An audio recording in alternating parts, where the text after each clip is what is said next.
చేసుకుందాం.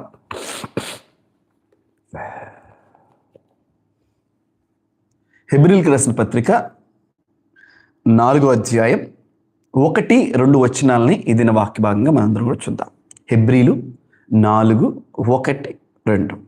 ఆయన యొక్క విశ్రాంతిలో ప్రవేశించుదు మన వాగ్దానం ఇంకా నిలిచి ఉండగా మీలో ఎవడైనాను ఒకవేళ ఆ వాగ్దానం పొందకుండా తప్పిపోనేమో అని భయము కలిగి ఉందో వారికి ప్రకటించబడినట్లు మనకును స్వార్థ ప్రకటించబడిన కానీ వారు వినిన వారితో విశ్వాసము గల వారే కలిసి ఉండలేదు గనుక విన్న వాక్యము వారికి నిష్ప్రయోజనమాయను. చూడండి, దేవుని వాక్యాన్ని మనం కంటిన్యూ చేస్తున్నాం. హెబ్రీ పత్రికని నిన్నటి దినాన 3వ అధ్యాయము 10వ వచనాన్ని ధ్యానం చేశాం. ఎస్పెషల్లీ నిన్నటి దినాన మనం ఏం మాట్లాడుకున్నాం? హృదయాలు కఠినపరుచుకోవటాన్ని బట్టి దేవుని మార్గాలు వాళ్ళు తెలుసుకోలేకపోయారు. హృదయాలను ఎప్పుడైతే ఇజ్రాయేల్ ప్రజలు దేవుని వాక్యానికి దేవుని స్వరానికి కఠినపరుచుకున్నారో అప్పుడు ఆటోమేటిక్గా దేవుడు వారికి చెప్పనుద్దేశించిన వారిని నడిపించనుద్దేశించిన విషయాలు వారు కఠినమైపోయాయి. ఈరోజు ఇక్కడ దేవుని వాక్యం ఏమంటుందంటే హెబ్రీలు 4:1-2 వారికి ప్రకటించబడినట్లు. ఎవరు వారు? ఇజ్రాయేల్. వారికి ప్రకటించబడినట్లు ఇప్పుడు మనకి ప్రకటించబడుతుంది. అంటే ఇప్పుడు దేవుడు మనల్ని ఆ వాక్యంతో కలుపుతున్నాడు, ఆ వాగ్దానాలతో కలుపుతున్నాడు, ఆ సువార్తతో మనల్ని కలుపుతున్నాడు, ఆ ఆశీర్వాదంతో దేవుడు మనల్ని కలుపుతున్నాడు. సో ఇప్పుడు సేమ్ అప్పుడు ఏం జరిగిందో ఇప్పుడు కూడా అదే జరుగుతుంది. అయితే వారు వినిన వారితో పాటు విశ్వాసం వారికి కలవారై కలిసి ఉండలేదు. విశ్వాసము గలవారే వాళ్ళు ఏం చేయలేదంటండి, కలిసి ఉండలేదంట. అంటే వారికి ప్రకటించబడుతున్నట్లుగా అయ్యా సరి చేసుకోండి, అయ్యా సరిదిద్దుకోండి, అయ్యా ఇటువంటి వాటికి దూరంగా ఉండండి, అయ్యా ఇటువంటివి చేయబాకండి, ఇటువంటివి మీరు విడిచిపెట్టండి అని దేవుడు వారిని ఎలా అయితే హెచ్చరిస్తూ ప్రేమిస్తూ గద్దిస్తూ వచ్చాడో దేవాతి దేవుడు అంట మనకి కూడా అటువంటి సువార్తనే ప్రకటిస్తూ ఉన్నాడు. వారికి ప్రకటించబడినట్లు మనకును సువార్త ప్రకటించబడెను గాని వారు విశ్వాసము గలవారై కలిసి ఉండలేదు. చూసారా దేవుని వాక్యాన్ని? ఆ కారణాన్ని బట్టి దేవుడు ఏం చేశాడంటే మీరు నా విశ్రాంతిలో ప్రవేశించడం చెప్పేశాడు దేవుడు. బైబిల్లో కొన్ని ప్రవచనాలు ఉన్నాయి. అందులో ఇది వన్ ఆఫ్ ద డేంజరస్ ప్రవచనం. ఏంటి ఆ ప్రవచనం? వారు నా విశ్రాంతిలో ప్రవేశించరు అనేది. ఇది చాలా బలమైన ప్రమాదకరమైన ప్రవచనం. ఎందుకనంటే దేవుడు నా విశ్రాంతిలో ప్రవేశించరని చెప్పిన తర్వాత ఇక వాళ్ళు ఎంత ప్రయత్నం చేసినా వాళ్ళు వెళ్ళలేరు, అంతే.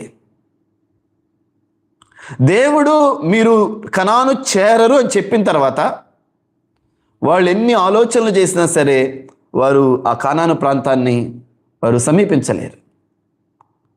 కారణం దేవుడు ప్రవేశించరని చెప్పాడు కాబట్టి.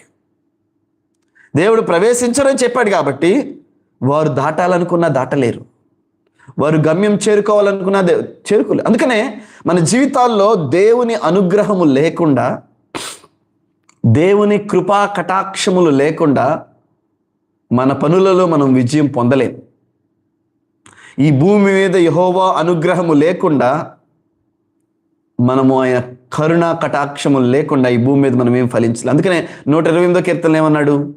యెహోవా ఇల్లు కట్టించని ఎడల కట్టువారి ప్రయాస వ్యర్థమే.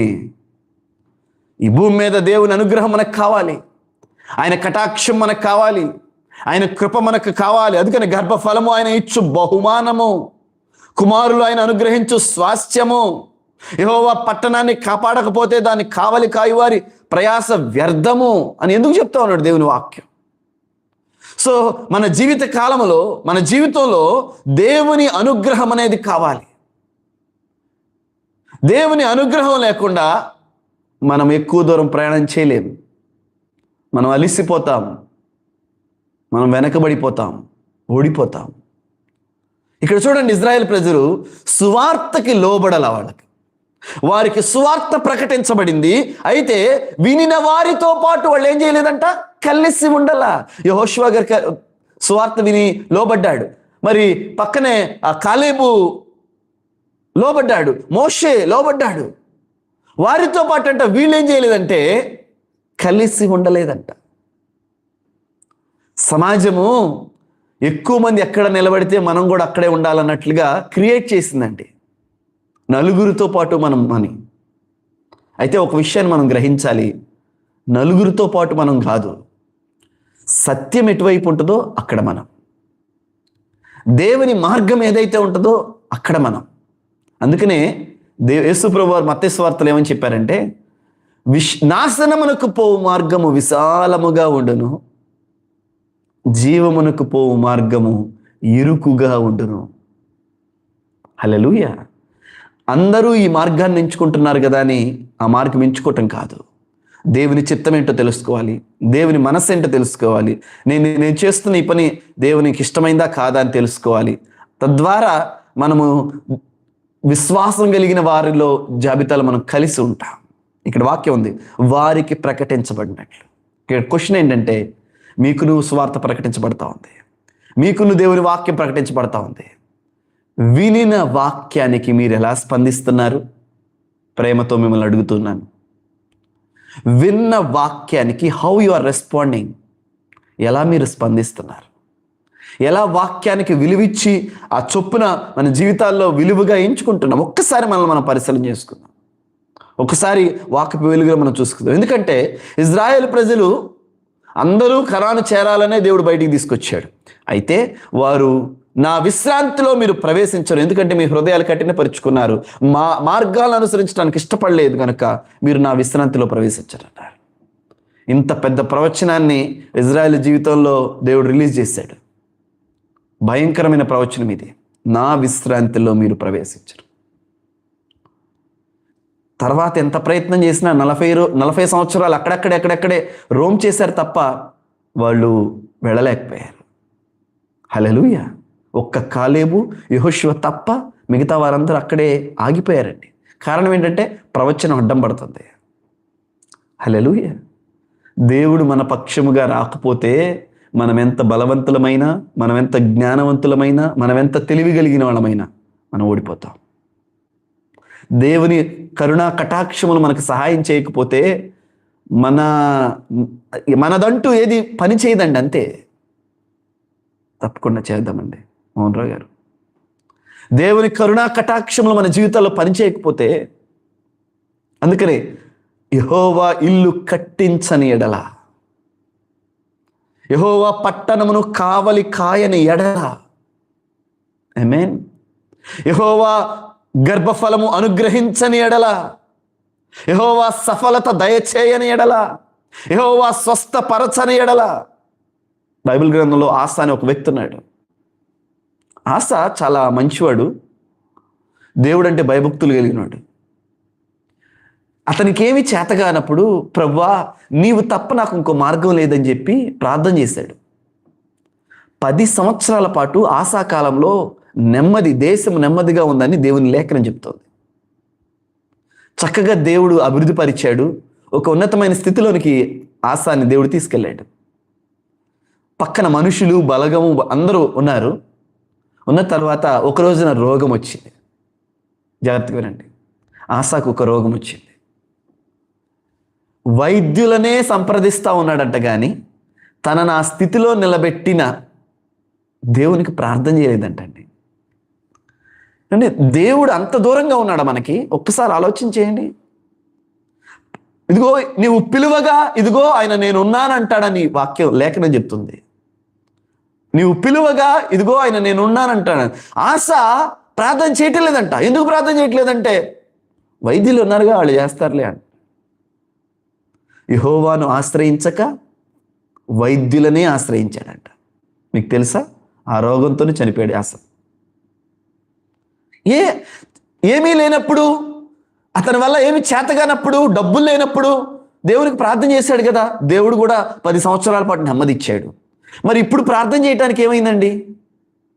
ఎందుకు ప్రార్థన చేయటంలా అంటే చుట్టూ ఉన్న వసతులు ఆయన ఏం చేస్తున్నాయి, సర్లే మనం ప్రయత్నం మనం చేద్దాం, తర్వాత దేవుడు చూద్దాం. నో, మొదట నువ్వు దేవుని కాళ్ళు పట్టుకో, మొదట దేవుని సహాయాన్ని అర్జించు. యెహోవా కట్టించని ఎడల ఇల్లు, అది కుటుంబమైనా, అది వ్యాపారమైనా, అది ఉద్యోగమైనా, అది ఏదైనా స్వస్థత అయినా, యెహోవా ఇల్లు కట్టించని ఎడల. ఇక్కడ దేవుడు వాక్యం ఉంటుంది, మీరు నా విశ్రాంతిలో ప్రవేశించడానికి ప్రవచనం ఇచ్చాడు. ఎందుకంటే సువార్తకి రెస్పెక్ట్ ఇవ్వాల, వాక్యానికి విలువ ఇవ్వాల, వాక్యం విన్నవాళ్ళతో పాటు కలిసి ఉండాలా వీళ్ళు. ఇప్పుడు క్వశ్చన్ ఏంటంటే, వారికి ప్రకటించబడినట్లు ఇప్పుడు దేవుడు మనకు కూడా ప్రకటిస్తున్నాడు. మనం ఎలా స్పందిస్తున్నాం? వారికి దేవుడు తన వాక్యాన్ని తెలియపరిచినట్లు దేవుడు మనకు తెలియపరుస్తున్నాడు. వాక్యమును యాకోబుకు తెలియజేసిన దేవుడు ఆనాడు ఈరోజు మనకు కూడా దేవుడు తెలియపరుస్తూ ఉన్నాడు. విన్న వాక్యానికి హౌ వీఆర్ రెస్పాండింగ్, ఏం రెస్పాండ్ అవ్వాలి అసలు? ఏం రెస్పాండ్ అవ్వాలండి? ఇక్కడ చూడండి ఏమనుంది అక్కడ, వారు వినిన వారితో విశ్వాసము గలవారై కలిసి ఉండలేదు గనుక విన్న వాక్యము వారికి నిష్ప్రయోజనమైంది.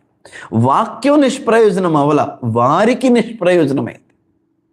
అదే జీవము కలిగిన మాట, అదే వెలుగైన మాట, అదే సత్యమైన మాట, కానీ వారి విషయంకి వచ్చేసరికి మాత్రం నిష్ప్రయోజనమైపోయింది. ఈ విషయాలు చాలా జాగ్రత్తగా పెట్టుకోవాలి. దేవుడు మనకిస్తున్న వాక్యాన్ని యూటిలైజ్ చేసుకోకపోతే, ఇది దేవుడు మనకిచ్చిన వాగ్దానాన్ని మనం యూటిలైజ్ చేసుకోకపోతే, సద్వినియోగం చేసుకోకపోతే, వాగ్దానాలు ఉన్నా వ్యర్థమైపోతాయి. వాగ్దానాలు వ్యర్థం అవటల్లా మనకు వ్యర్థమవుతుంది. హల్లెలూయా. దేవుని వాక్యం సత్యం. చూడండి, దేవుని వాక్యాన్ని పట్టుకొని, ప్రభువా నీ సహాయం లేకపోతే నేను వెళ్ళలేనయ్యా, నీ సహాయం లేకపోతే మేము చేయలేం ప్రభువా, నీ కృప లేకపోతే మా వల్ల కాదయ్యా అని దేవుని సహాయాన్ని మనం అర్జించినప్పుడంట వాక్యం మన జీవితంలో ప్రయోజనకరం అవుతుందంట. మాకు తెలియదా ఏంటి, మా ప్రయత్నాలు మేము చేస్తాం, తర్వాత మేము అప్పుడప్పుడు దేవునికి కూడా మేము ప్రార్థన. వీళ్ళదే చూడండి, కోరహు, దాతాము, అబీరాము వంటి వాళ్ళు లేశారు. అహరోనుకు వ్యతిరేకంగా, మోషే నాయకత్వానికి వ్యతిరేకంగా వీళ్ళందరూ నిలబడ్డారు. అయ్యా పాపములో చోటు ఇవ్వబాకండి, ఇదిగో దేవునికి అది నచ్చదు, దేవునికి ఆయన ఆయాసకరమైన మార్గాల్లో మీ జీవితాల్లో తెచ్చుకోబాకండి, దేవుడు మీ పనులు సఫలం చేయలేడు, ఆయన మీతో రాడు. గుర్తుపెట్టుకోండి, దేవుడు మనతో రాకపోతే మనం సఫలం కాలేం. దేవుడు ఎప్పుడు మనతో రాడంటే ఒకే ఒక్కసారి పాపం అన్నప్పుడు తప్ప. మనం అనుకుంటాం పాపం అంటే నేనేం చేస్తున్నాను, నేను ఎవరికి అన్యాయం చేస్తున్నానా, నేనేమన్నా. నో, పరిశుద్ధత అనేది దేవుడు కోరుకునే demand. It's a covenant and command. అది ఒక ఆజ్ఞ, నిబంధన. రాజులైన యాజక సమూహముగా, పరిశుద్ధ సమాజముగా దేవుడు మనల్ని ఏర్పాటు చేసుకున్నాడు. మనల్ని దేవుడు పరిశుద్ధులుగా ఉండటానికి పిలిచాడు. ఈ లోకంతో కలిసిపోవటానికి దేవుడు మనల్ని పిలవలా, లోకానికి వేరైన భక్తిని చేయడానికి దేవుడు మనల్ని పిలిచాడు. మాటలో, చూపులో, నడవడికలో, ఆలోచనల్లో, తలంపుల సమస్తంలో పరిశుద్ధంగా జీవించడానికి దేవుడు మనల్ని పిలిచాడు. ఇజ్రాయేల్ ఏం చేశారు తెలుసా అండి?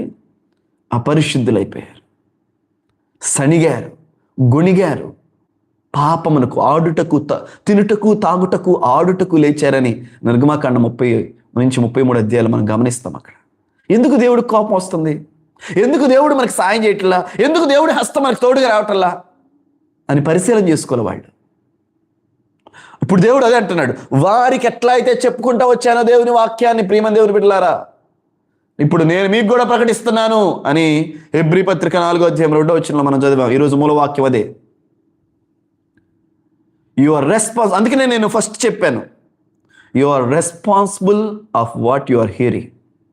మీరే వాక్యాన్ని వింటున్నారో ఆ వాక్యానికి మీరు జవాబుదారి. ఆ మాట అర్థమైందండి? మీరే వాక్యాన్ని అయితే వింటున్నారో ఆ విన్న వాక్యానికి మీరు జవాబు చెప్పాలి. You are answerable for that. అందుకనే భయముతో, భక్తితో మనం దేవుని సన్నిధిలో ఉండాలి. వాక్యానికి స్పందించే విధానం వేరేలా ఉండాలి. ప్రైజ్ గాడ్, దేవునికి స్తోత్రం. ఇప్పుడు వారికి ప్రకటించాడు దేవుడు, పాపమునకు దూరంగా ఉండండి. దేవుడు చక్కగా ఆయన తీసుకెళ్తా ఉంటే మధ్యలో ఈ పాపానికి ఎందుకు అవకాశం ఇచ్చారండి? శరీరాశలకి ఎందుకు చోటిచ్చారు? శరీర కోరికలకి ఎందుకు చోటిచ్చారు? దానివల్ల ఎంత నష్టపోయారు దేవుని లేఖనంలో మనం చూస్తున్నాం. సో దేవుడు మనల్ని విడిచే సమయం అంటూ ఏదన్నా ఉంది అంటే అది ఒకే ఒక సమయం, వెన్ వీఆర్ విత్ సిన్. ఎందుకంటే అప్పుడు కూడా దేవుడు విడిచిపెట్టాడు, ఆయన హస్తాన్నిస్తూనే ఉంటాడు, కాకపోతే మనతో రాడంతే. మోషేతో దేవుడు చెప్తున్నాడు నిర్గమాకాండంలో, నేను మీతో రాను మోషే, మీరు వెళ్ళిపోండి అన్నాడు. మోషే ప్రార్థన చేస్తున్నాడు, అయ్యా నీ సన్నిధి నాతో రాని ఎడలా మమ్మల్ని తోడుకొని పోవద్దు, వద్దయ్యా మేము కూడా వెళ్ళాం, మీరు రాకపోతే మేము కూడా వెళ్ళమయ్యా అంటున్నాడు మోషే. ఇంకా దైవజనులు అటువంటి వ్యక్తుల ప్రార్థనలు మనకు ఉండబట్టి మనం నెగ్గుకు రాగలుగుతున్నాం. ఓకే అండి, జస్ట్ ఒక సపోర్ట్ అంతే దైవజనుల ప్రార్థన. ఇంక వాళ్ళ మోషే వంటి గొప్ప దైవజనుడ ప్రార్థన ఇజ్రాయెల్ వెనకాల ఉంది కాబట్టి వాళ్ళు నశించిపోకుండా ఆగారు. ఆలోచన చేయండి, ఎప్పుడైనా సరే దేవునికి ఆయాసకరమైన మార్గం నా జీవితంలో ఉందా? ఎందుకు నేను సక్సెస్ అవ్వలేకపోతున్నాను? ఎందుకు నేను విశ్రాంతిని అనుభవించలేకపోతున్నాను? దేవుని వాక్యం ఉంటుంది, దేవుని ప్రజల కంట విశ్రాంతి నిలిచుందంటండి. ఆమేన్. 4వ అధ్యాయం 1వ వచనం, ఆయన యొక్క విశ్రాంతిలో ప్రవేశించుదమని వాగ్దానం ఇంకా నిలిచుంది. It is still active. ఆ ప్రాసెస్ ఇంకా యాక్టివ్లో ఉందంట. మన భాషలో వాడుక భాషలో చెప్పాలంటే, నా విశ్రాంతిలో మీరు ప్రవేశించండి అనే వాగ్దానము ఇట్ ఈస్ స్టిల్ యాక్టివ్. మన జీవితాల్లో కూడా నెరవేర్చబడటానికి అది సిద్ధముగా ఉంది, యాక్టివేట్ అయి ఉంది, నిలిచుంది. కాకపోతే ఒకవేళ ఆ వాగ్దానం పొందకుండా మనం ఎక్కడ తప్పిపోతామేమోనని భయం కలిగి ఉండాలంట. ప్రభువా, నీకు ఆయాసకరమైన మార్గాలు నా జీవితంలో ఉంటే తెలియపరచు. అయ్యా, నీకు నచ్చని మార్గాల నుంచి నన్ను తప్పించు, నీకు నచ్చని మార్గాల నుంచి నన్ను దూరం చేయి. మందిలో ఒక్కళ్ళగా కాదండి, నలుగురితో పాటు ఒక్కళ్ళగా కాదు, యెహోషువ వలె, కాలేబు వలె మనం బ్రతకాలి. క్రైస్తవులతో పోల్చుకోబాకండి, మీ తోటి వారితో పోల్చుకోబాకండి, వాక్యంతో పోల్చుకోండి. అదేంటి అది ఎలాంటి పదం పాస్టర్ గారు? నో, వారు కాదు మనకి మాదిరి, దేవుని వాక్యమే మనకి మాదిరి. ఆమేన్, హల్లెలూయా. యెహోషువ పోల్చుకోవాలంటే ఎన్ని లక్షల మంది ఉన్నారు, కాలేబు పోల్చుకోవాలంటే ఎన్ని లక్షల మంది ఉన్నారు. బట్ వాళ్ళు ఎందుకు పోల్చుకోలేదు వాళ్ళతో? నేను ఆమె కంటే బెటర్గా నన్ను ఆమె చేస్తున్నాను, మేము ఇట్లా చేయట్లా, ఈయన అన్నట్టు చేస్తున్నాడు, మేము ఇట్లా చేయట్లా అని మనుషులతో మనం పోల్చుకుంటే ఎట్లా? దేవుడికి నచ్చాలి కదా, మన భక్తి దేవుడికి నచ్చాలి, మనం భక్తి దేవుడు మెచ్చుకోవాలి. లోకంతో కొట్టుకెళ్ళిపోతే ఎట్లా? లోక పోకడలతో కొట్టుకెళ్ళిపోతే ఎట్లా? పవిత్రతని దగ్గర రాజీ పడిపోతే ఎట్లా? మనం వర్క్ చేసే ప్లేస్లో అవ్వచ్చు, మనం నివసించే ప్లేస్లో అవ్వచ్చు, ఇరుగు పొరుగు వారి దగ్గర ఎక్కడైనా అవ్వచ్చు, పవిత్రతకి రాజీ పడిపోతే దేవుడు మనతో ఎలా వస్తాడండి? దట్స్ ద రీజన్ వారు విశ్రాంతిలో ప్రవేశించలా.